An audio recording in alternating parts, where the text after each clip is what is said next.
Galileans as another name for zealots. And interestingly enough, Jesus' followers are always being asked, are you Galileans? You know, Peter standing by the fire outside the high priest's house when Jesus is being condemned, and he says, are you a Galilean? And he says, no, I'm not a Galilean, I'm not one of those people, and so on and so forth. So they're always kind of confused about what does Galilee mean? An area? And in the Gospels it's normally an area. Or is it a revolutionary party? Which I think, in fact, it doubled. And that's where we have to think about these. I'll quickly read this and let you go.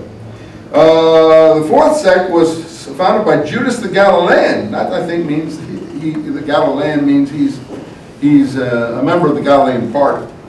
These men agree in all other things with the Pharisee notions, but they have an inviolable attachment to liberty. That's the difference between them and the Pharisees. The Pharisees are willing to live under foreign rule.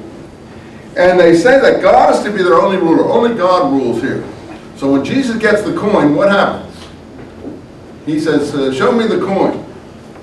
Whose picture is on the coin? Remember, shall we pay the tax? A fish comes out of the Sea of Galilee, take it out of the mouth, show it to Jesus.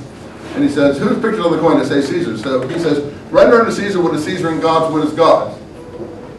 But what isn't said there is for the zealot, nothing is Caesar. Palestine. Everything is God. God rules here, not Caesar.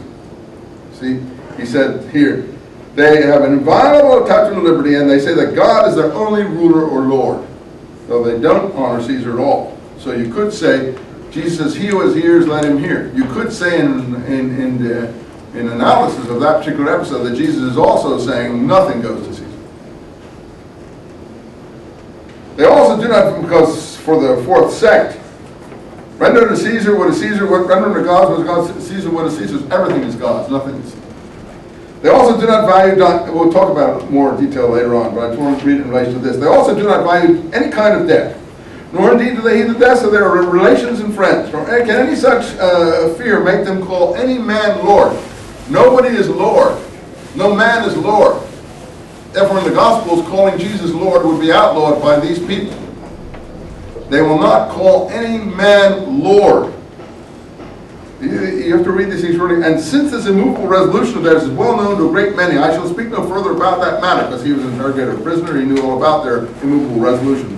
Nor am I afraid that anything I have said about them should be disbelieved, but rather fear that what I have said it is beneath the resolution they show when they undergo torture. And it was in Gaius Floris's time in the 60s that the nation began to grow wild with this distemper. And he was our procurator, and he occasioned the Jews to go wild. Making by the abuse of his authority to make them revolt against the Romans, and these are the sects of church philosophy. So look, he says lots of things there, but mainly says that the Roman governors goaded the Jews into revolt against Rome. But these extreme Jews didn't mind dying death of any kind, and they would call no man Lord. Who do they resemble in Christianity? They're the first martyrs. They don't mind undergoing any torture. And they prefer death to, any kind of betrayal or so on and so forth. Okay, sorry, let you go. And again, bring your Gospels and finish up Josephus, and we'll read Jesus' birth.